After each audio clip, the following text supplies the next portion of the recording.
బెంగళూరులో ఉండే ప్రవాస ఆంధ్రులందరికీ కూడా నమస్కారాలు. నేను మీ థామస్, గంగాధర్నేని నియోజకవర్గ ఉమ్మడి ఎమ్మెల్యే అభ్యర్థి మాట్లాడుతున్నాను.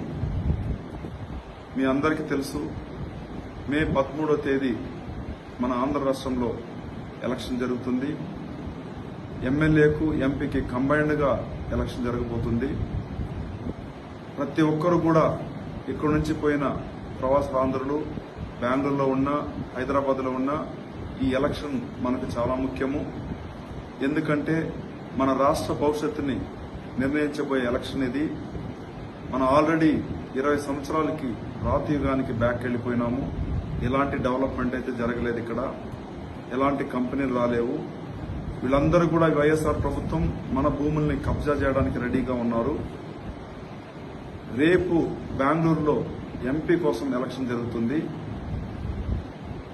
దానికి మీరు ఓటేయడానికి సిద్ధంగా ఉంటే ఒక్కసారి ఆలోచించండి. ఆంధ్రాలో మనం ఓటేయడం చాలా ముఖ్యము. ఎందుకంటే ఆంధ్రప్రదేశ్లో గంగాధర్నేలూరులో మన భూములు, మన ఆస్తులు, మన ఇళ్ళు ఇవన్నీ కూడా ఇక్కడే ఉన్నాయి. ఇవన్నీ కాపాడుకోవాలంటే ఖచ్చితంగా చంద్రబాబు నాయుడు ముఖ్యమంత్రి కావాలి.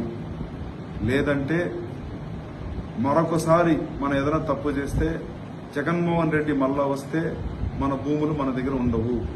మన పేరెంట్స్ని ఖచ్చితంగా వాళ్ళు ఇబ్బంది పెడతారు. సో కాబట్టి బెంగళూరులో ఎంపీకి మాత్రమే ఎలక్షన్ జరుగుతుంది. ఇక్కడ మీ ఓట్లు చాలా ముఖ్యం. మీ ఓట్లు చాలా అమూల్యమైనది. ఇక్కడ ఖచ్చితంగా ఎమ్మెల్యేకి ఒక ఓటు, ఎంపీకి ఒక ఓటు ఇక్కడ మీరు వేయాలి. బెంగళూరులో మీరు ఓటేస్తే మీ చేతిలో ముద్ర వచ్చేస్తుంది. కాబట్టి ఇక్కడ ఆంధ్రప్రదేశ్లో మీరు మీ ఓటుని వినియోగించుకోలేరు. కాబట్టి దయచేసి ఒకసారి ఆలోచించండి. మన రాష్ట్ర భవిష్యత్తు మనకు చాలా ముఖ్యం. మన పిల్లల భవిష్యత్తు మనకు చాలా ముఖ్యం. మన తల్లిదండ్రుల భవిష్యత్తు కూడా చాలా ముఖ్యం. మన భూములు కాపాడుకోవాలా, మన ఆస్తులు కాపాడుకోవాలంటే ఒక్కసారి దయచేసి బెంగళూరులో ఉండే ఆంధ్రులుగా ఉండే ప్రతి ఒక్కరు, ప్రవాస ఆంధ్రులుగా నివసించే ప్రతి ఒక్కరికి కూడా పేరు పేరున రిక్వెస్ట్ చేస్తున్నాను.